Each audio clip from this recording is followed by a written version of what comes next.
O Endrick já na estreia dele brilhou com a camisa do Lyon, marcou gol, 3 finalizações. Eu estava acompanhando aqui um pouco das estatísticas do jogo, teve bola na trave, enfim, o Endrick foi muito bem na estreia dele pelo Lyon.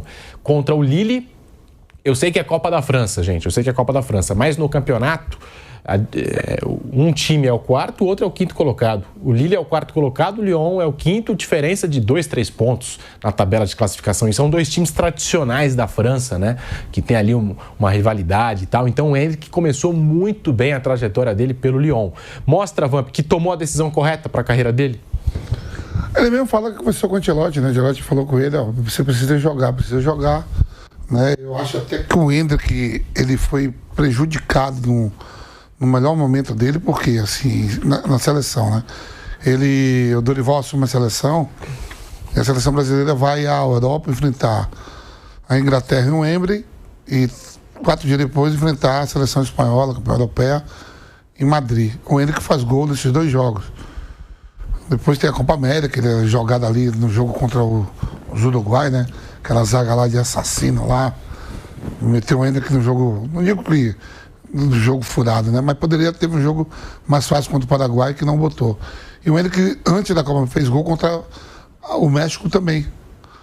Mas diz as mais línguas que as condutas do Endrick do dia a dia, por isso que o Ancelotti não estava dando tanta oportunidade e o Dorival também encostou. Parece que no convívio, no dia a dia, estava metendo uma mala. E aí? Porque o Ancelotti é um cara de grupo, que se dá todo mundo gosta de brasileiro pra caramba. Até, não digo nem que o Xabi Alonso já começa com o Ancelotti e não botou no Endrick. No Real Madrid. Eu falei isso aqui ontem no programa. O Endrick aí é um diz as mais línguas, né? Que teve, né? De repente o Brasil se cantou com tudo demais. Real Madrid se achou que era e tal. Você vê que o Dorival o saca e o Ancelotti já vem sacado de lá. E cá. E são 2 caras do bem, hein? Isso vem são bons de relacionamento com atletas, hein? Dorival e Ancelotti. Os jogadores gostam muito de trabalhar com esses 2 técnicos, né? E os 2 sacou. Mas isso vem desde o Abel Ferreira, porque o Abel Ferreira também demora para lançar o Endrick no Palmeiras, né? Ou não dá as oportunidades que a gente achava que ele tinha que ter. Agora recua, dá 3 passos para trás, primeiro como ser humano. Voltamos à rádio. E aí, falando do Endrick, né? O Vampeta tá falando aqui desse bastidor. E eu tava comentando até no bate-pronto de ontem. O Endrick é muito talentoso, poder de decisão, pela idade que ele tem. Todas as estreias dele pegou, absurdo, né? Todas as estreias profissionais. Chega a ser inexplicável como que ele perdeu espaço na seleção brasileira, como disse o Vampeta, marcando gols contra Espanha e Inglaterra, em Santiago Bernabéu e Wembley, que o Dorival chegou, pegou aquela pedreira. México. E teve México também, também. Teve México. Foram 3 jogos seguidos, né? Marcando gols, ajudando o Dorival Júnior. E aí, de repente, sumiu, né?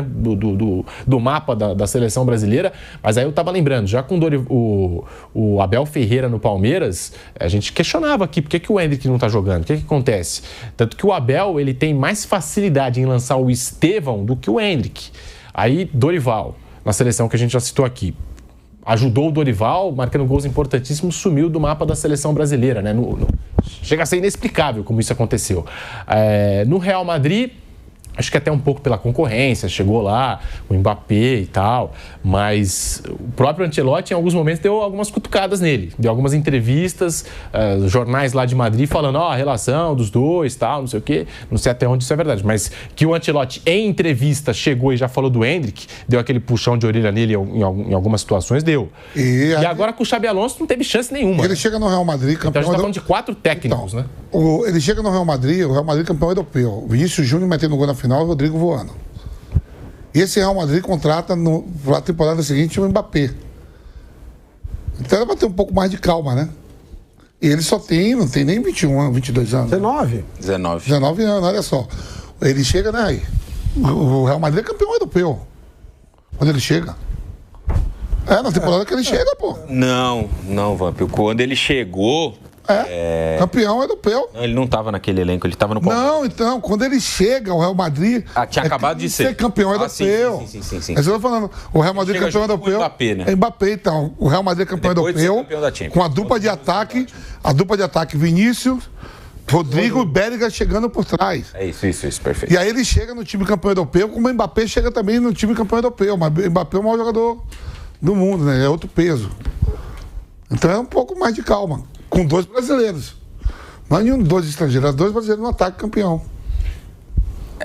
Pra mim, assim, em relação ao Endrick no Real Madrid, a dificuldade pra ele é ter o Mbappé como concorrência. Cara.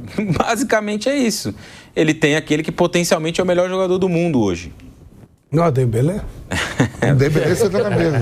É bom que eles são amigos da mesma quebrada, a mesma comunidade lá de Paris. Dembélé é aquele que é de fato. O Mbappé potencialmente é o melhor jogador do mundo. E aí, cara, você colocar um cara desse no banco é muito difícil. Então, pro Endrick, acho que a melhor escolha acabou sendo, de fato, sair. Ficar ali, ele não ia jogar, não ia ter minutos, ou ia jogar muito pouco. E no Lyon ele vai ter a possibilidade de jogar, um time que tem vários jogadores jovens, se desenvolver e entrar nessa corrida aí, cara, por uma vaga na Copa do Mundo. Tem uma posição aberta do ataque ali, centroavante tem vagas, no plural, abertas ali na frente. E ele pode se colocar. Ele disse na apresentação que falou com o Ancelotti sobre isso, né? Ligou para o Ancelotti antes de fechar o negócio e tal. Meio que o Ancelotti deu um aval ali para ele, ó, vai que eu vou observar, com isso você vai poder ganhar minutos. E ele tá pensando na Copa. Então, esses caras, né, alguns, melhor dizendo, estão pensando nisso também, buscando uma transferência para jogar, porque daqui 6 meses tem Copa do Mundo. E quem não estiver jogando acaba ficando para Tem muita trás. gente falando assim, pô, mas o Endrick, se não for para essa Copa do Mundo agora, não é demais, busca outra. Aí os caras falaram, mas Pelé foi Pelé, pô. Ele tem condições de ir, pô. Os caras comparam com o Pelé, né? O negócio de... Ô, Flávio, eu fui jogar um jogo, eu tava jogando essa eliminatória, Brasil e Argentina em Buenos Aires, a gente foi lá pegar a Argentina, esse jogo foi 2-1. Aí estamos sentados na mesa, eu, Mauro Silva, Leonardo, Rivaldo e Djalminha. Aí Djalminha olhava pro Rivaldo e falava assim, eu sei que eu jogo mais que você. Eu sou mais elegante jogando do que você, mas você faz gol. Por exemplo, o Leonardo é mais bonito do que a gente tudo. A gente sabe que ele também joga. Então tem isso. Assim, Maradona... Se eu não for para essa Copa agora, pô, tem o Rodrigo, tem o Rafinha. Maradona com 17 anos, 17 para 18, foi para a Copa de 78. Falcão, né? O Maradona. Não, o Falcão era para ir também em 78, né? Mas aí ele já era mais velho. Eu digo por causa da idade. O Maradona tinha 17 para 18 anos. Ele faria em dezembro, em outubro. E ele tinha 17 anos, já era uma estrela e tal. E o Menotti não levou, ele nunca se bicou. Não é o fim do mundo, pô. Não é o fim do mundo se ele não estiver nessa relação por aí. O que a gente carreira, sabe, segue a carreira. O que a gente sabe é que o Paulo Fonseca foi consultado antes dele ir para lá. Você vai usar o cara? Ele não é obrigado a escalar, mas tenta. Não, eu preciso de um jogador assim. Então já uma coisa foi... Quando o Endrick chegou, na apresentação dele, ele deu uma entrevista que eu gostei muito. Ele estava muito centrado, sabe? Claro que a gente sabe que o cara é ensaiado e tal, mas ele me pareceu muito centrado. Quando perguntaram do Real Madrid, ele respondeu do tempo que ele teve para ficar com a família, para repensar as coisas, para fazer, sabe, para se adaptar mais à vida na Europa. Eu achei uma coisa muito legal para um moleque, porque ele tem 19 anos. Eu com 19 anos, nossa senhora, né? Imagina. Então, o ser humano é o ser humano, o cara tem, né? Ele é o Endrick, mas e até é muito mais difícil para um garoto segurar. Então, foi muito pensada essa transferência. É um time que jogasse Liga Europeia, né? uma Liga Europa, e que não fosse um time da Espanha. Então, foi tudo muito bem pensadinho pelo pessoal que... Eu conheço algumas pessoas que cuidam da carreira do Endrick, e foi tudo planejado, tudo certinho, escolher um time com esse perfil e tal. E ver a possibilidade do treinador de... o cara não é obrigado a escalar, mas você precisa desse perfil de jogador, precisa. Então, já facilita, porque é um jogador bom. Agora vamos ver, o Vamp tem razão, ele tem 19 anos, se ele não for para essa Copa, tá tudo bem. Mas acho que pode deixar um espaço, sim. Se ele continuar fazendo gol... Tem estrela, né? Eu levaria porque tem estrela, tem muita estrela o Endrick. E hoje, presidente de um centroavante, ele é forte. Eu levaria. Por exemplo, Pedro, se você tivesse uma vaga só para levar o Endrick ou o Neymar? Neymar, não, mais ou menos. Não, o Neymar, assim, que a gente sabe que ele não vai chegar à plenitude. Na plenitude é sacanagem, não dá para perguntar. Sim. Mas o Neymar para jogar alguns minutos. É a 26ª vaga. Quem você levava? Eu levaria o Neymar. Nesse caso aí que você está falando, levaria. E aí, Vamp? Neymar. E aí? Levaria o Neymar também. Porque aí que tá. Aí você vai pegar um cara que não tem condição plena, mas que pode resolver, né? Mas, por exemplo, o Richarlison, o que tudo indica, o Richarlison vai, por ser homem de confiança do Ancelotti e tal. O Richarlison acho que está na Copa. Richarlison ou Endrick? Eu sou mais o Endrick. Hoje, para a seleção brasileira, para a Copa do Mundo, eu sou mais o Endrick. Aí é a história do jogador de confiança, né? Mas tecnicamente hoje, Richarlison e Endrick, eu sou mais o Endrick na seleção. Quem é que fala isso? Qual dos atacantes brasileiros? Qual dos atacantes brasileiros? Vamos pegar aqui, ó. Richarlison, você vai pegar o Matheus Cunha, que faz os dois. posições ali, não estou falando dos homens de beirada, né? João Pedro, que seria titular do Real Madrid. Todos seriam um banco, pô. Matheus Cunha não seria, nenhum deles. Todos seriam um banco.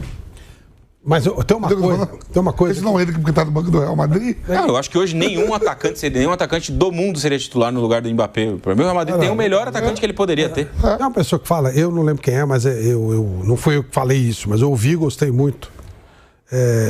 A seleção de qualquer país, ela não é necessariamente a seleção dos melhores jogadores do país. Ela é a seleção dos homens de confiança do treinador. Certo? Ele vai levar os caras dele. 2002, o Filipão, ele apostou no Ronaldo. Ele preferiu o Ronaldo machucado do que o Romário bem.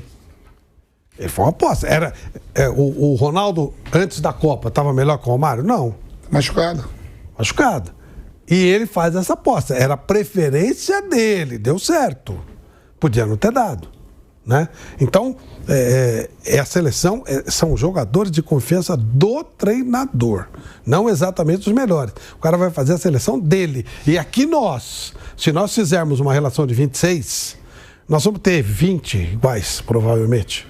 Mas os outros 6 são os nossos caras de confiança. O Pedro fala assim, se sou técnico, eu usou bem esse termo, entre o Richarlison e o Hendrick, eu levo o Hendrick. Tá bom. Muita gente faria isso, outros não. Outros levariam o Richarlison. E talvez o Ancelotti pense assim, ele confia mais no Richarlison, por qualquer motivo. São jogadores de confiança. Eu lembro que na seleção do Vamp, na seleção de 2014, o Filipão completa com o Henrique.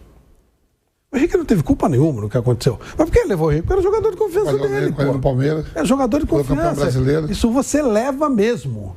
O Zagallo, em 70, leva o Brito, coloca o Brito de titular, porque ele falou que o Brito era muito bom pro grupo, interessava. Além de ser bom jogador, claro, né? Não estamos falando de Mané, estamos falando de jogador bom. E Brito, para mim, é um dos melhores jogadores na final contra a Itália. Mas era um cara que ele confiava, era um cara que era bom pro grupo. Tem uma série de fatores que pesam para que você leve o jogador, mas você faz a seleção, não é os melhores do mundo, são os que você considera os melhores para você e para suas ideias de jogo. Então isso vai pesar, isso pesa. O que o Ancelotti pensa? Ele vai chegar, tá bom, 35 do segundo tempo, eu preciso virar o jogo. Eu vou confiar mais no Richarlison, que método eu vou usar? Neste método encaixa melhor o Hendrick ou o Rivaldo, o Richarlison ou o Neymar machucado, né? Com a meia boca. E aí que ele vai decidir. Teve uma entrevista essa semana também muito interessante do Lewandowski, né? Foi 2 vezes o melhor do mundo. E ele fala que chegava na seleção da Polônia, cobrava os caras pra caramba. Ele achando que estava no Bayern de Munique e do Barcelona. Ele falou, o nível do Bayern e do Barcelona... Muito superior. Muito superior à da seleção da Polônia, né? Isso está atrapalhando ele na convivência com os companheiros dele de seleção.